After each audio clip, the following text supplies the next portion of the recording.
Thank you for tuning in. This is the Throne Room, and you're chilling with me, Elle. And I'm going to go ahead and tell you about the last episode. The last episode that just aired was The Broken Man, and it's the 7th episode of the 6th season of Game of Thrones. Basically, this episode wasn't as good as I thought it would be. It didn't really give me what I wanted, but unfortunately, I think that's just kind of how R.R. Martin does his thing.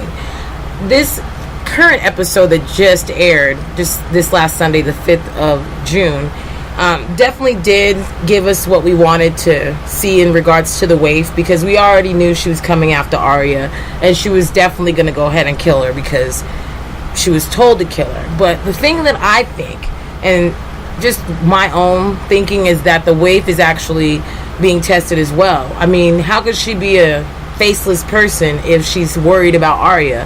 And she's a real hater, because as soon as she seen her not do what she was supposed to do, she ran back and told Jaqen so that way she can go ahead and kill her real quick.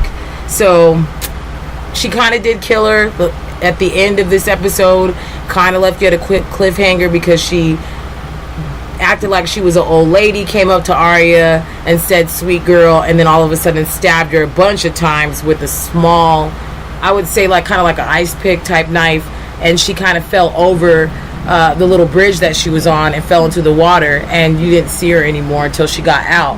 She was in the town trying to like basically hold her stomach, but it didn't seem like anybody cared about what happened to her or wanted to help her. So it's pretty sad in that case. And meanwhile, I'm kind of going around, different things, because that part just bothered me. So sorry, I kind of had to get that out before we get started on just a recap on everything. But that's just something that kind of bothered me. Also, Margery's still faking. On the last episode, on episode 6, she was definitely trying to make an allegiance with the sparrow, because she's kind of smarter than other people. You kind of want to make sure that you figure out the history of that family, because the Tyrells are very different than you might think. So the reason that they actually have their dynasty is different than a lot of families. So I will be giving you a review on that a little bit later. You will be getting an upload about 10 o'clock. I'll give you full information about the history of the Tyrells. So moving forward, Cersei's in the castle, basically still trying to start junk, still trying to stir the pot, but unfortunately nobody cares. I think at this point they're pretty much going to kill Cersei, and you probably won't be hearing from her much longer. Also, Jon Snow, I haven't really talked about this because I don't want to make anybody mad that's a Jon Snow fan. I just don't feel like in this season he's doing much, and it would just be hard for me to really see him being the Azor Ahai that everybody's talking about. I think he's a prince that's promised, but I think that in his case he has a story that's different than others, because he's going to be the one, I think, to win. But it's also because he's a humble king, and he would be a good king, I think.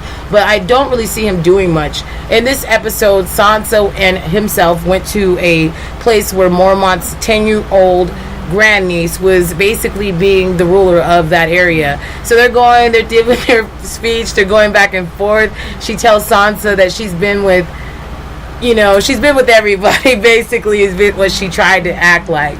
And I'm not trying to make jokes, it's just kind of funny because the little girl pointed it out. And right before I actually did this episode, I was like, it's kind of funny that Sansa is talking to everybody. And I did say that on my last episode. If you actually have not listened to my episode 5 recap, I will upload that for you. And I did go ahead and upload that probably a couple days ago, but unfortunately YouTube didn't allow me to do it because of some sort of issue with my account not uploading videos longer than a few minutes. So each video will be 3 parts, and you can come back and listen to it later if you're entertained, whatever. I really just want to make sure that I recap this, that way for those that haven't been able to listen, or those that haven't been able to watch, we'll say, haven't been able to see what has been happening. I'm just giving you a real quick summary within these next 5 minutes of Game of Thrones. And if you'd like to go ahead and listen to my advanced version, it will be actually uploaded later, where you'll be able to actually get into the nuts and bolts of the Sparrow and also the history of the Tyrells. So I've actually kind of coupled that together just because of what's going on with the grandmother.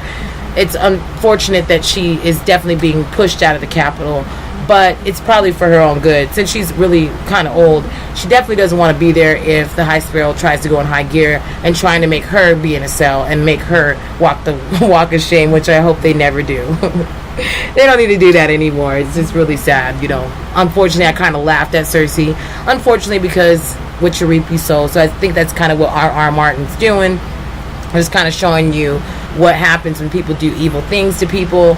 And unfortunately, it just seems kind of strange that nobody has said anything about the unlawful killing of Ned Stark. But unfortunately, I do have a spoiler alert for you later, actually, with Ned Stark and the history of the books, and also how that has to do with the actual show, the Game of Thrones TV show.